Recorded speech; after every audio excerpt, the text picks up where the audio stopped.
আসসালামু আলাইকুম রহমতুল্লাহি বারাকাতুহ। ঈদকান ইনস্টিটিউট আয়োজিত রমাদান কেন্দ্রিক আমাদের নিয়মিত প্রোগ্রাম তারাবিহ রিফ্লেকশনস এর 25 নম্বর এপিসোডে আমি আপনাদেরকে স্বাগত জানাচ্ছি। এই পবিত্র মাহে রমজানের শুরু থেকে নিয়ে প্রতিদিন একটি ভিডিও আমরা আপনাদের সামনে নিয়ে আসছি। সেই ভিডিওর মধ্যে প্রতিদিনের তারাবিতে কোরআনের যে অংশটুকু আমরা শুনতে পাই, সে অংশটুকুর মধ্যে কোরআনের কি বার্তা আমাদের জন্য আছে, আল্লাহ রাব্বুল আলামিন তিনি আমাদের জন্য কি বার্তা দিয়ে রেখেছেন, সেগুলো আমরা সংক্ষিপ্তভাবে আপনাদের সামনে তুলে ধরে আসছি। এরই ধারাবাহিকতায় আজকে যেহেতু আমাদের 25তম তারাবি এবং এই তারাবির মধ্যে আমরা 28 নম্বর পারা ইনশাল্লাহ শুনবো। তো এই 28 নম্বর পারার মধ্যে মৌলিকভাবে কি কি বিষয় আছে সেগুলো ইনশাল্লাহ আজকে আমরা জেনে নিব। তো এই 28 নম্বর পারা এটা শুরু হচ্ছে সূরা মুজাদালা দিয়ে। মুজাদালা মানে হচ্ছে ঝগড়া বিবাদ করা। এই সূরার মধ্যে আল্লাহ রাব্বুল আলামিন দুজন নারী এবং পুরুষ একটা দম্পতির মধ্যে ঘটে যাওয়া একটা ঝগড়ার ব্যাপারে তিনি ফয়সালা দিয়েছেন। এই জন্য এই সূরার পুরোটার নাম হয়ে গিয়েছে সূরা মুজাদালা। এই সূরা মুজাদালার ৮ নম্বর আয়াতের মধ্যে আল্লাহ রাব্বুল আলামিন একটা গুরুত্বপূর্ণ বিষয়ের দিকে তিনি আমাদের মনোযোগ আকর্ষণ করেছেন। মা ইয়াকুনু মিন নাজওয়া সালাসাতিন ইল্লা হুয়া রাবিউহুম। আল্লাহ তাআলা বলছেন, যখনই মানুষ কারোর সাথে কোনো ব্যাপারে পরামর্শ করতে যায়, যখনই গোপনে মানুষ আলাপ আলোচনা করা শুরু করে, ওই গোপন সলা পরামর্শের মধ্যে তারা যেন কখনোই আমানতের খেয়ানত তারা যেন না করে। মানুষের কাছে যখন কোনো পরামর্শ চাইতে আসবে, সে যেন সর্বোত্তম পরামর্শই মানুষকে দিয়ে থাকে। কারণ যখনই দুজন মানুষ মিলে তারা আলোচনা করে, তৃতীয় ব্যক্তি হিসেবে সেখানে আল্লাহ থাকেন। যখন তিনজন মিলে যখন আলোচনা করে, আল্লাহ রাব্বুল আলামিন চতুর্থ ব্যক্তি হিসেবে, চতুর্থ সত্তা হিসেবে তিনি সেখানে উপস্থিত থাকেন। তো যত রকম গোপন পরামর্শই হোক না কেন, যতটা গোপনে সংগোপনেই সেগুলো সংগঠিত হোক না কেন, কোনোটাই আল্লাহ রাব্বুল আলামিনের নজরদারির বাইরে না। এজন্য আল্লাহ রাব্বুল আলামিন তিনি সবাইকে খেয়াল রাখতে বলছেন, সবাই যেন তার বিবেক দিয়ে বিবেচনা বোধকে কাজে লাগিয়ে এই সমস্ত শলা পরামর্শের মধ্যে তারা যেন পরামর্শ দেয় মানুষকে। কখনোই যেন অন্যের ক্ষতি কামনা করে, অন্যকে বিপদে ফেলার জন্য কাউকে যেন ভুল পরামর্শ না দেয়। তো এভাবে সূরা মুজাদালা শেষ হয়ে যাওয়ার পরে আমরা সূরা হাশর পাবো। হাশ শব্দের অর্থ হচ্ছে একত্রিত করা, আরেকটা অর্থ হচ্ছে দূরে সরিয়ে দাও। এই সূরার মধ্যে আল্লাহ রাব্বুল আলামিন মদিনায় থাকা একটা ইহুদি গোত্র বনী নাদিরকে তিনি নির্বাসনে পাঠানোর জন্য তিনি হুকুম দিয়েছেন।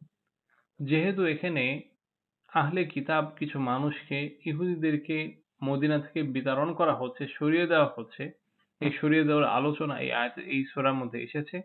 এজন্য আল্লাহ রাব্বুল আলামিন এই পুরো সূরার নাম দিয়ে দিয়েছেন সূরা হাশর। তো সূরা হাশরের ২১ নম্বর আয়াতের মধ্যে আল্লাহ রাব্বুল আলামিন পবিত্র কুরআনের মহিমা, পবিত্র কুরআনের মহত্ব ও বরত্ব কতখানি সেটা আল্লাহ রাব্বুল আলামিন তিনি আমাদেরকে একটা বর্ণনার মাধ্যমে জানিয়েছেন। লাউ আনজালনা হাযাল কুরআন আলা জাবালিন লারাআইতাহু খাশিআম মুতাসাদ্দিআম মিন খাশিয়াতিল্লাহ। আল্লাহ তাআলা বলছেন, যদি এই কুরআনকে আমি কোনো পাহাড়ের উপরে, কোনো পর্বতের উপরে যদি আমি এই কুরআনকে নাজিল করতাম, তাহলে তোমরা দেখতে পেতে যে এই বিশাল পাহাড়, এই শক্তিশালী পাহাড় সেটাও আল্লাহর ভয়ে এই কুরআনের ওজনে সেটা থরথর করে কাঁপতে থাকতো। মানুষ যেভাবে অবলীলায় এই কুরআনকে বহন করে, এই কুরআনকে নিজেদের জীবনের মধ্যে কোনো দায়িত্ব হিসেবে তারা এটাকে গ্রহণ করে না। আল্লাহ বলছেন যে এই বিশাল পাহাড় পর্বতকেও যদি এই কোরআন দেয়া হতো, এরকমটা তোমরা দেখতে না। বরং দেখতে কোরআনের ভারে, কোরআনের মহত্ব ও বরত্বের চাপে সেই বিশাল সুবিশাল পাহাড় পর্বতগুলো সেগুলো থরথর করে কাঁপতে থাকতো। এর মাধ্যমে আল্লাহ রাব্বুল আলামিন এই কোরআনের গুরুত্ব কতখানি আমাদের জীবনের মধ্যে, কোরআনের সম্মান কতখানি আল্লাহ রাব্বুল আলামিন সেটা তিনি আমাদের সামনে স্পষ্ট করছেন। এই সূরা হাশরের শেষের ৩ আয়াত, ওয়াল্লাহুল্লাযী লা ইলাহা ইল্লা হু আলিমুল গায়বি থেকে নিয়ে শেষ পর্যন্ত।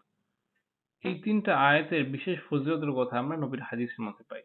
নবী সাল্লাল্লাহু আলাইহি ওয়াসাল্লাম বলেছেন, যে ব্যক্তি ভোরবেলা, সকালবেলা এই ৩ টা আয়াত পড়বে, সন্ধ্যা পর্যন্ত তার জন্য ৭০ জন ফেরেশতা দোয়া করতে থাকবে। এই দিনের বেলা পড়ার পর সে যদি মারা যায়, তাহলে তার জন্য শহীদি মর্যাদা লিখা হবে। একই রকম ফজিলত হবে সে যদি সন্ধ্যায় পড়ে। তো আমরা সবাই চেষ্টা করব যাতে সকাল সন্ধ্যায় আমাদের এই আমলটা নিয়মিত আমাদের হয়। এবং এর পাশাপাশি সকাল সন্ধ্যার অন্যান্য যে আমল যেগুলো আছে সেগুলো আমরা খুঁজে, খুঁজে সেগুলোর উপর আমাদের নিয়মিত আমল ইনশাআল্লাহ আমরা চালু করে দিব। এইভাবে সূরা হাশর শেষ হয়ে যাওয়ার পরে আমরা সূরা মুমতাহিনা পাই। মুমতাহিনা মানে হচ্ছে পরীক্ষক। এই সূরার মধ্যে আল্লাহ রাব্বুল আলামিন নারীদেরকে পরীক্ষা করতে বলেছেন যারা ভিন্ন এলাকা থেকে দারুল হার্ব থেকে মুসলমান হয়ে মুসলমানদের দেশের মধ্যে দারুল ইসলামে যারা চলে আসবে তারা আসলেই মুমিন কি মুমিন না এ ব্যাপারে আল্লাহ রাব্বুল আলামিন তিনি তদন্ত করতে বলেছেন, পরীক্ষা করতে বলেছেন। তো এই পরীক্ষার বিষয়টা এই সূরার মধ্যে থাকার কারণে পুরো সূরার নাম হয়ে গিয়েছে সূরা মুমতাহিনা। এই সূরার প্রথম আয়াতের মধ্যে আল্লাহ রাব্বুল আলামিন একটা গুরুত্বপূর্ণ বিষয় তিনি আমাদেরকে বলেছেন। ইয়া আইয়ুহাল্লাযীনা আমানু লা তাত্তাখিযু আদুওয়ি ওয়া আদুওয়াকুম আউলিয়া। আল্লাহ বলছেন, হে মুমিনরা তোমরা এমন কাউকে তোমাদের বন্ধু বানিও না যে লোকটা, যে মানুষটা, যে দলটা, যে কওমটা আমার এবং আমার রাসূলের, আমার দ্বীনের শত্রু হয়।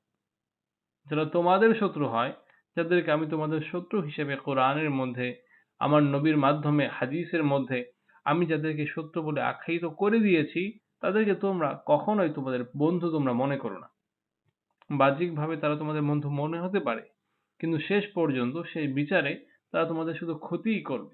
দুনিয়া এবং আখেরাতে তারা তোমাদেরকে শুধু পেছনেই ফেলতে চাবে, কখনোই তোমাদেরকে সহযোগিতা করা, তোমাদেরকে আগে এগিয়ে দেওয়া, এগুলো কখনোই তাদের মাধ্যমে সম্ভব না। কারণ আল্লাহ যাদেরকে শত্রু জ্ঞান করছেন, যাদেরকে শত্রু বলে আখ্যায়িত করছেন, তাদের মাধ্যমে বন্ধুস্বরূপ আচরণ কখনোই সম্ভব না। হ্যাঁ, কখনো কখনো মন জয় করার জন্য, মুসলমানদেরকে আরো বেশি বিপদে ফেলার জন্য তারা বন্ধুস্বরূপ আচরণ করতে পারে, কিন্তু আসলে তারা কখনোই মুমিনদের কোনো পরীক্ষিত বন্ধু না। তারা সবসময় মুমিনদের সামনে নিজেদের বন্ধুত্বের দাবি করলেও শেষ পর্যন্ত তারা মুমিনদের শত্রু হিসেবেই তারা নিজেদের পরিচয় দিয়ে থাকে। এরপরে সূরাটা হচ্ছে সূরা সফ। সফ মানে হচ্ছে সারি, কাতার। এই সূরার মধ্যে আল্লাহ রাব্বুল আলামিন মুমিনদেরকে সীসাতলা প্রাচীরের মতো হয়ে একতাবদ্ধ হয়ে এক কাতারে মুমিনদেরকে তিনি লড়াই করতে বলেছেন। তো যেহেতু এখানে কাতারের কথা, সারিবদ্ধভাবে লড়াই করার কথা উল্লেখ করা হয়েছে, এজন্য পুরো সূরার নাম সফ বা কাতার হয়ে গিয়েছে। তো এই সূরা সফের দ্বিতীয় আয়াতের মধ্যে আল্লাহ রাব্বুল আলামিন বলছেন, ইয়া আইয়ুহাল্লাযীনা আমানু লিমা তাকুলুনা মা লা তাফআলুন। হে মুমিনেরা তোমরা মুখ দিয়ে এমন কথা কেন বলো যেগুলো তোমরা বাস্তবে তোমরা পালন করো না? যেটা তোমরা নিজেরা করো না সেটা তোমরা কেন মানুষকে করতে বলো? মুখের কথা এবং হাতের কাজ এটা তোমাদের কেন একরকম হয় না? আল্লাহ রাব্বুল আলামিন তিনি মুমিনদেরকে তিনি ভর্ৎসনা করছেন, মুমিনদেরকে তিনি সতর্ক করছেন। তোমাদের মাধ্যমে যেন এমনটা না হয় যে তোমাদের মুখের কথা শুধু মুখেই থাকছে, সেটা তোমাদের বাস্তবের জীবনের মধ্যে, তোমাদের আমলের মধ্যে সেগুলো আসছে না। তোমাদের মুখ এবং তোমাদের কাজ সেগুলোর জন্য একই রকম হয়। আল্লাহ রাব্বুল আলামিন সেদিকে তিনি মুমিনদেরকে মনোযোগ দেওয়ার জন্য তিনি নির্দেশ দিচ্ছেন। হ্যাঁ, কখনো কখনো এরকম হতে পারে যে একজন ব্যক্তি তার মধ্যে কোনো একটা আমল নেই কিংবা সে একটা গুনাহ থেকে বেঁচে থাকতে পারছে না। তারপরেও সে অন্যদেরকে সে আমলের প্রতি উদ্বুদ্ধ করছে। অন্যদেরকে সে ওই গুনাহ থেকে বেঁচে থাকার জন্য বলছে। এর পেছনে কারণ হচ্ছে যে সে নিজে সে আমলের প্রতি যত্নবান হতে চায়। নিজে সে ওই গুনাহ থেকে বেঁচে থাকতে চায়। তো ভালো নিয়তে মানুষ চাইলে অন্যকে ভালো কাজের প্রতি আদেশ করতে পারে, খারাপ কাজ থেকে নিষেধ করতে পারে যদি তার নিয়ত সঠিক হয়।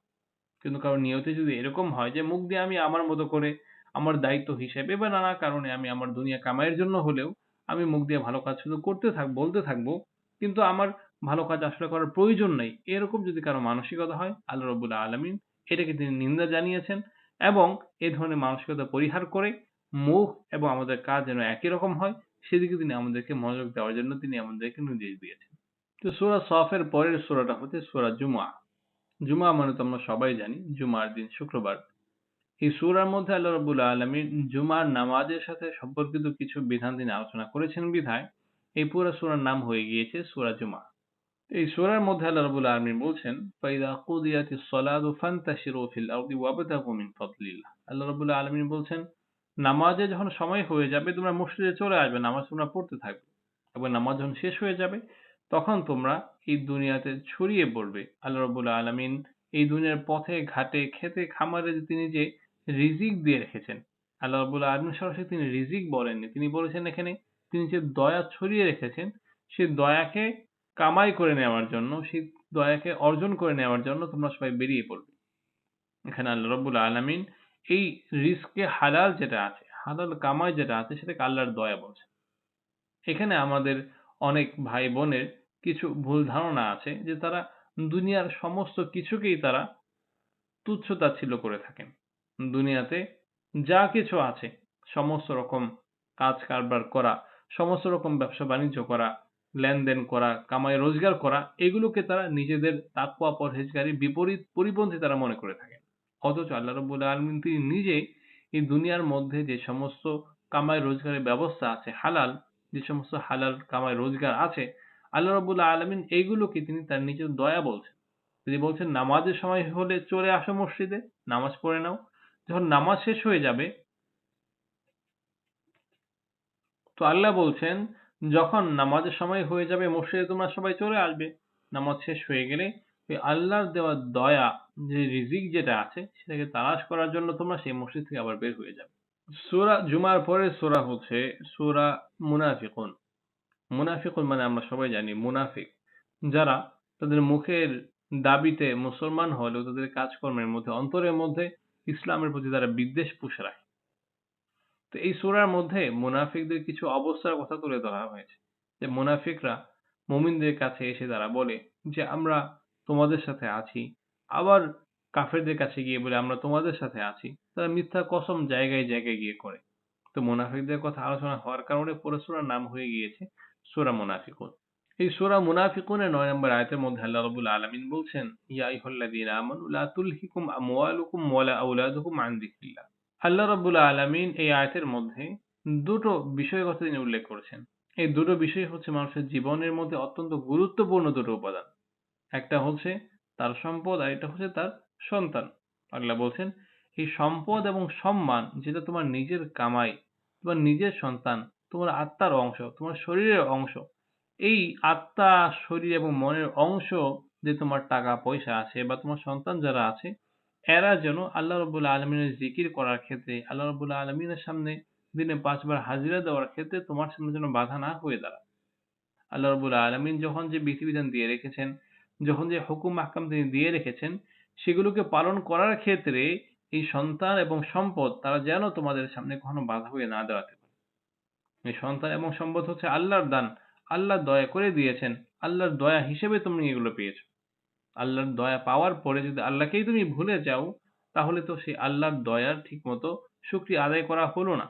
তো হতে পারে আল্লাহ রাব্বুল আলামিন তার নিয়ামত পাওয়ার উপরে ঠিকমতো শুকরিয়া না আদায় করার কারণে এই সন্তান, এই সম্পদ সবই আল্লাহ রাব্বুল আলামিন তিনি ছিনিয়ে নিয়ে যান।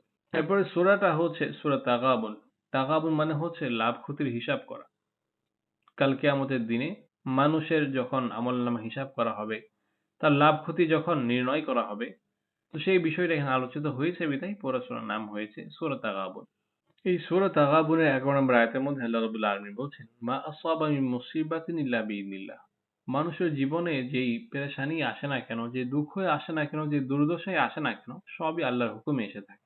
তো আল্লাহ রাব্বুল আলামিন বলছেন, আমার হুকুমে যেহেতু তোমাদের জীবনে দুর্দশা হচ্ছে, আমার হুকুমে যেহেতু তোমাদের জীবনের মধ্যে নানা রকম দুঃখ দুর্দশা তৈরি হচ্ছে, এজন্য তোমরা আমার কাছেই ফিরে আসো। আমার কাছেই তোমরা মাফ চাও। আমার কাছেই তোমরা দয়া চাও।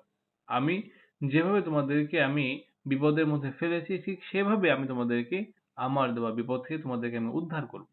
এর বিপরীতে মানুষ যদি আল্লাহর পক্ষ থেকে আসা বিপদ থেকে বাঁচার জন্য আল্লাহকে বাদ দিয়ে নানা উল্টাপাল্টা জায়গায় যদি দৌড়াদৌড়ি করতে থাকে, তাহলে আল্লাহ রাব্বুল আলামিন তিনি যে বিপদ দিয়েছিলেন হয়তো মানুষকে গুনাহ থেকে বাঁচিয়ে রাখার জন্য, তার গুনাহকে মাফ করে দেওয়ার জন্য কিংবা তার দরজাকে বুলন্দ করার জন্য, আল্লাহ রাব্বুল আলামিন সেই উদ্দেশ্যকে পূরণ না হওয়ার কারণে উল্টো সেই মুসিবতটা মানুষের জন্য দুনিয়া ও আখিরাতে অকল্যাণের বিষয় বানিয়ে দিবে। এরপরে সূরাটা হচ্ছে সূরা তালাক। এই সূরার মধ্যে তালাকের বিধিবিধান আলোচনা হয়েছে বিধায় পুরা সূরার নাম হয়েছে সূরা তালাক। এই সূরা তালাকের ২ নম্বর আয়াতের মধ্যে আল্লাহ রাব্বুল আলামিন তাকওয়ার গুরুত্বের ব্যাপারে তিনি আমাদেরকে জানাচ্ছেন। ওয়া মাইয়াত্তাকিল্লাহ ইয়াজআল লাহু মাখরাজা। যে আল্লাহর উপর ভরসা রাখে, যে আল্লাহকে ভয় করে, আল্লাহ তার জন্য সমস্ত বিপদ থেকে বের হয়ে আসার পথ তিনি তৈরি করে দেন। আল্লাহর উপর ভরসা করবে, একদিক দিয়ে ভরসা করা হবে, অন্য দিক দিয়ে সঙ্গে, সঙ্গে আল্লাহ রাব্বুল আলামিন মানুষের বিপদের উদ্ধারের ব্যবস্থা করে দিবেন। যে আল্লাহ বিপদ দিতে পারেন, সেই আল্লাহ যেকোনো মুহূর্তে মানুষকে বিপদ থেকে উদ্ধারও করতে পারেন। শুধু আমাদের দায়িত্ব হচ্ছে, আমাদের কাজটুকু হচ্ছে আল্লাহ রাব্বুল আলামিনের সামনে নিজেদেরকে সমর্পণ করে দেওয়া। আল্লাহ রাব্বুল আলামিনের ইচ্ছার সামনে নিজেদেরকে সঁপে দেওয়া। আল্লাহ আপনি যা করেছেন সব আমার কল্যাণের জন্যই করেছেন। কিন্তু আল্লাহ আমি পারছি না, এই বিপদটাকে আর সহ্য করতে পারছি না। আমার মাধ্যমে গুনাহ হয়ে যাবার আশঙ্কা তৈরি হচ্ছে। আয় আল্লাহ, আপনি আমাকে সাহায্য করুন। আপনি আমাকে এই বিপদ থেকে উদ্ধার করে বিপদ না পাওয়ার নিয়ামত আপনি আমাকে দান করুন। আমাকে আপনি সুস্থতার নিয়ামত আপনি আমাদেরকে দান করুন। পেরেশান-হীনতার নিয়ামত আপনি আমাকে দান করুন। সুখ এবং স্বাচ্ছন্দ্যের নিয়ামত হে আল্লাহ আপনি আমাকে দান করুন। এরপরে আমাদের এই ২৮ নম্বরে পারার শেষ সূরা হচ্ছে সূরা তাহরীম। তাহরীম মানে হচ্ছে হারাম বানিয়ে দেওয়া। এই সূরার মধ্যে আল্লাহ রাব্বুল আলামিন নবী মুহাম্মদ সাল্লাল্লাহু আলাইহি ওয়াসাল্লামের একটা বিশেষ কাজের ব্যাপারে তিনি আলোচনা করেছেন। যেখানে নবী সাল্লাল্লাহু আলাইহি ওয়াসাল্লাম একটা হালাল খাবারকে তিনি নিজের জন্য হারাম বানিয়ে দিয়েছিলেন। তো সেই হালালকে হারাম বানিয়ে দেওয়ার বিষয়টা আলোচিত হওয়ার কারণে পুরা সূরার নাম হয়ে গিয়েছে সূরা তাহরীম। এই সূরা তাহরীমের ৬ নম্বর আয়াতের মধ্যে আল্লাহ রাব্বুল আলামিন বলছেন, ইয়া আইয়ুহাল্লাযীনা আমানু কু আনফুসাকুম ওয়া আহলিকুম নার। হে মুমিনেরা, তোমরা জাহান্নাম থেকে বাঁচাও। কাদেরকে? সর্বপ্রথম নিজেকে। নিজেকে বাঁচানোর পরে আল্লাহ বলছেন তোমার পরিবারকে বাঁচাও। তো সর্বপ্রথম মানুষের দায়িত্ব হচ্ছে নিজের উপরে। নিজে বাঁচলে এরপরে হচ্ছে আমার পরিবার। কিন্তু সাধারণ অবস্থায় এরকমটা দেখা যায় যে পরিবারকে বাঁচানো ছাড়া, পরিবারের মধ্যে একটা সুন্দর দিনী পরিবেশ গড়ে তোলা ছাড়া নিজে জাহান্নাম থেকে বাঁচার মতো কোনো পরিবেশ তৈরি করা যায় না। কিন্তু সাধারণত দেখা যায় যে পরিবারের মধ্যে যদি আমি সুন্দর পরিবেশ না তৈরি করি, তাহলে আমার নিজের জন্য ইসলামের পথে টিকে থাকা, দ্বীনের পথে টিকে থাকা আমার জন্য সম্ভব হয় না। এজন্য আমি নিজে যেভাবে আমার আত্মশুদ্ধির জন্য চেষ্টা করব, আমার নিজের ঈমান ও আমলের মধ্যে তরক্কির জন্য, উন্নতির জন্য আমি চেষ্টা করব, তেমনিভাবে আমার পরিবার এবং আমার আত্মীয়স্বজন যারা আছে, আমার বন্ধু-বান্ধব, আমার সবাইকেই আমি দ্বীনের প্রতি এগিয়ে নেওয়ার জন্য আমি মেহনত করব। এর মাধ্যমে ইনশাআল্লাহ আমাদের সবার জন্যই, আমাদের সমাজের প্রতিটা মানুষের জন্যই দ্বীনের প্রতি অটল থাকা, দ্বীনের প্রতি আরো অগ্রগামী হওয়া সবার জন্য ইনশাআল্লাহ সহজ হবে। আল্লাহ রাব্বুল আলামিন আমাদের সবাইকে আমাদের নিজেদের আত্মশুদ্ধি করে, আমাদের আশেপাশের সমস্ত মানুষকে আত্মশুদ্ধি করে, সবার মধ্যে ঈমান এবং ইয়াকিনকে পয়দা করে আল্লাহ রাব্বুল আলামিন আমাদের সবাইকে পাক্কা মুমিন হওয়ার জন্য তৌফিক দান করুন। এই রমজানের যত আমল আমরা করছি আল্লাহ রাব্বুল আলামিন সবগুলোকে কবুল করুন। আরো বেশি আমাদেরকে নেক আমল করার জন্য তৌফিক দান করুন। আসসালামু আলাইকুম ওয়া রাহমাতুল্লাহি ওয়া বারাকাতুহু।